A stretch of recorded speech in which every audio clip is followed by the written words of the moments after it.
I'll just start off. I thought we had a really good week. A really good start to the week today. Coaches did a nice job on correcting things from Saturday, and then went to work and got our guys here this morning and started with a great Monday practice. Meetings number one, and then practice. And I thought it was just overall in all three phases what we needed today, and a good start to the week. I look at what PJ Fleck has done. He's done such a great job developing the brand of Minnesota football in his 9th season. They've recruited really, really well. I've looked at every really layer or level of their roster. It's a strong roster with good players at every position. He's had consistency really in a world where consistency is hard. So a lot of respect for what he has continued to accomplish. And then you watch him play.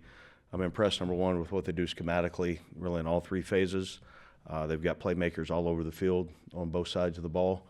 And then how hard they play is something that has stood out to me since I've watched his teams play well before I came into this conference, but then more specifically after being in for 10 months. I look at knowing their roster. I think we recruit against some of the same type of kids.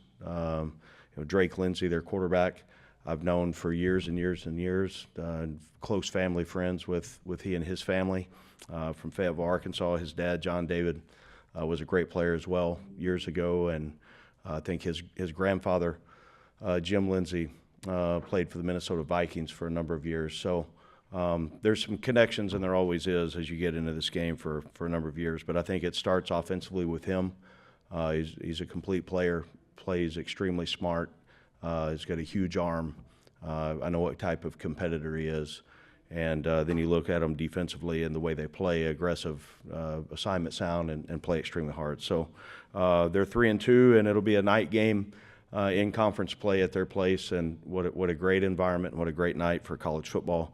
Our team will work really, really hard this week in preparation, and we'll be ready to go play our best ball in all three phases, and we're excited about that chance.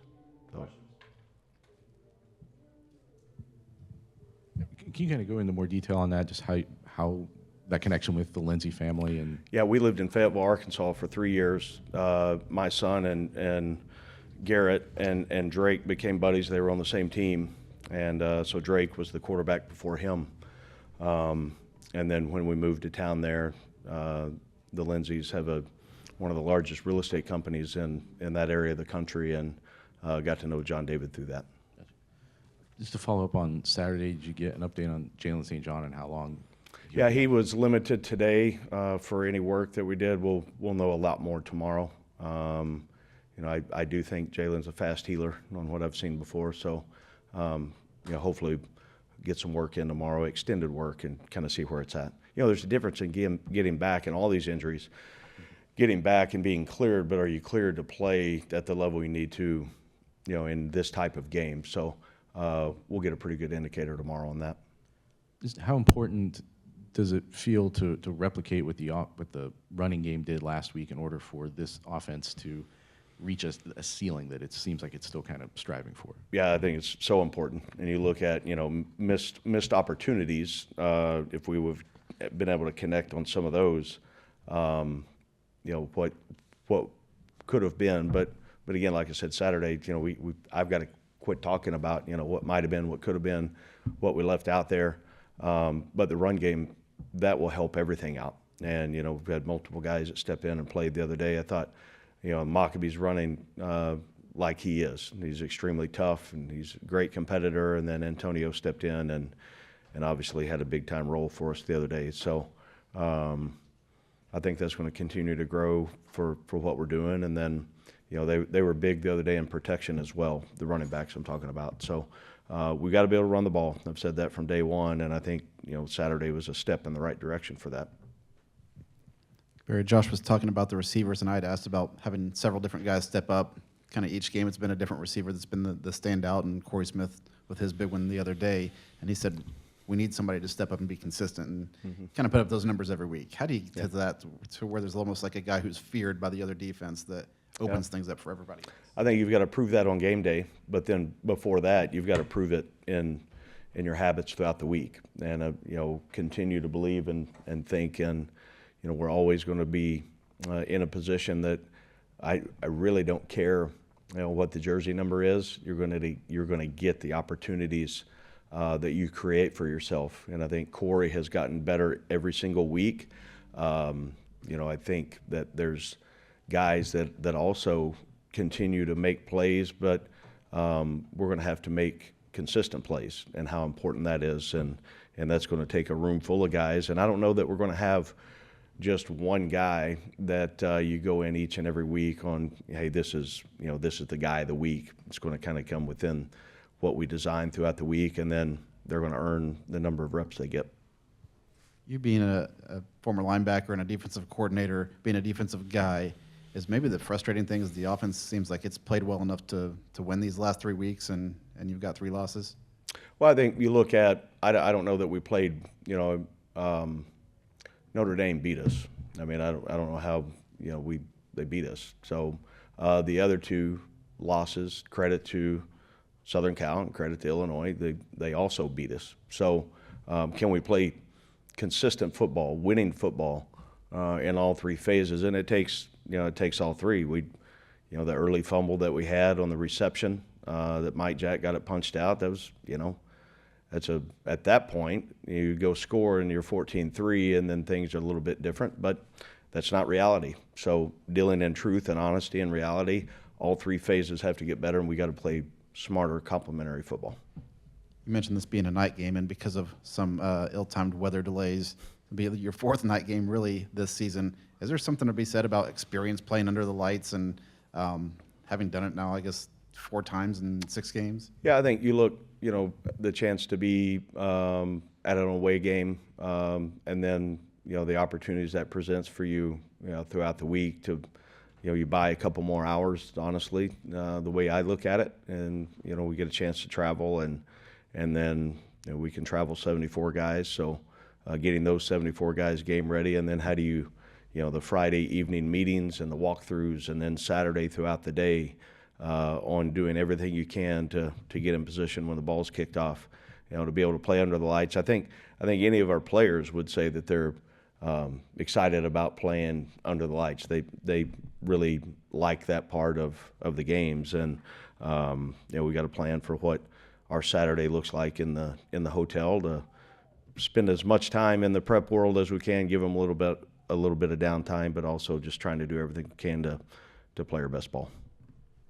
Barry, you had a lot of candor, a lot of frankness after the game Saturday. You've had time to rest, watch film. Is your assessment basically the same, or I hold true to, we all saw what we saw, and it's we're not good enough yet. I've done, and my staff and myself, we haven't done a good enough job getting them ready to go play winning football for 4 quarters. So that's the chase, and that's the pursuit. And I don't like living in the world of, the gray area or what might have been or what could have been. The truth always comes after but. Well, we did all these things, but we came up short. We got beat, and it's my job to get that fixed. So, we can, I believe in truth and honesty and reality. And, you got to look in the mirror. It's my job to get it fixed, and that's our passion to do everything we can to get this team to play the way we need to win games. Just what a win would mean right now, coming off 3 losses in a row, especially with the bad taste from the Illinois game. Yeah, I think you look, this.